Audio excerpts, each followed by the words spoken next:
الأكاديمية من 4 شهور. بصراحة أول ما جيت الأكاديمية هنا لقيت التزام غير عادي. أكتر حاجة عجبتني في الأكاديمية كابتن رضا بيقدم كل ما أوتي من قوة علشان يطلع أحسن حاجة في اللاعب. مسيطر شوية، منظمين، عارفين بيعملوا إيه، مركزين طول الوقت، عندهم يا تدريب يا عندهم حاجة ودية يا إما في دوري، طول الوقت عندهم مشغولين يعني. فبيهتموا بكله بجميع المراحل. في تغيير جذري في اخلاق الولد اولا، ثم المهارات الكرويه اللي بدات تظهر معه او تاتي معه، يعني لان اللاعب سابق لو يكون في الدرجه الثانيه او الثالثه يعني. والله انا اول ما جيت كنت جايباه يعني علشان ما يلعبش في الشارع، ما يتعرفش على حد، بس حقيقي من اول شهر الموضوع اختلف، التفكير اختلف. بقيت يعني خلاص هو في موهبه وعايز يطلعها. وحقيقي الكابتن رضا والكابتن معاذ والكابتن انس، كل الكباتن اللي في الاكاديميه بيشتغلوا على ده كويس جدا. احكي لنا بقى يوسف، في ال6 شهور دول حكى لك ايه على الاكاديميه، او انت شفتي ايه بنفسك؟ اولا نفسيتي اتحسن جدا، بقى انا المستوى نفسيا بقى حلو قوي. تاني حاجه هو مبسوط قوي في الكوره. كان اول حاجه ما كانش بيحب حاجه اسمها كوره. مصطفى الشرباجي مواليد 2014. الحمد لله كنا بنلعب في مكان تاني قبل السنه، لكن من وقت ما بدأنا في أكاديمية المصري بفضل الله لا في فرق كبير جدا. الماتشات الخارجية فرقت، معاملة الكباتن الله أكبر عليهم كلهم غاية في الاحترام.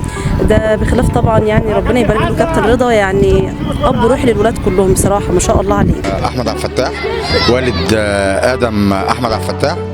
احنا بنتكلم على أكاديمية المصري مواليد 2015.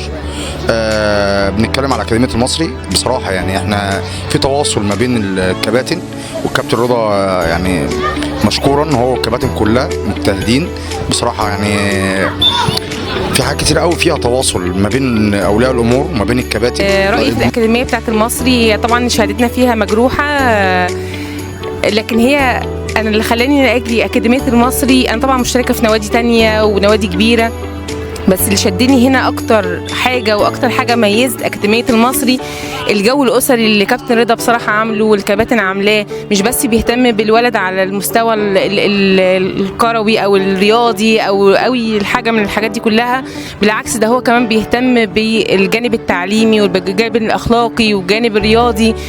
مواليد 2016 بتهتم بكرة القدم، بس ده كمان في جانب لحفظ القرآن الكريم، دروس تأسيس، وفي رحلات. لا بصراحة الأكاديمية مميزاتها كتيرة جدا. مواليد 2014. الحقيقة أنا عرفت الأكاديمية كنت في جامعة مصر، ولقيت كذا ولي أمر هناك كانوا في ماتش هناك وشكروا جدا في أكاديمية المصري وبالأخص كابتن رضا المصري. والحقيقة جيت اشتركت هنا.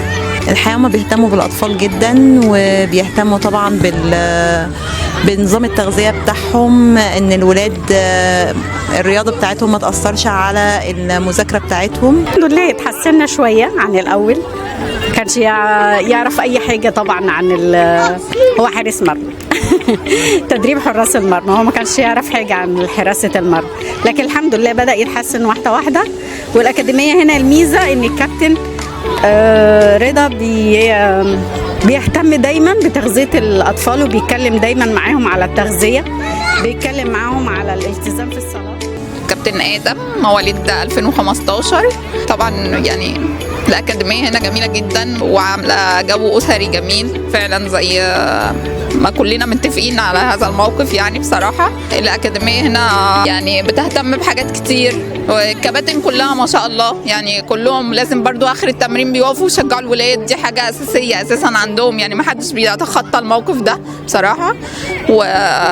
ودي حاجة حلوة خاصة للسن اللي هو الصغير، خاصة ابني يعني دي بتعلم معاهم، يعني بتأثر معاهم في حاجات كتير، بيحب يجي على طول ما بيحبش يغيب. فالموضوع بصراحة جميل هنا في الأكاديمية.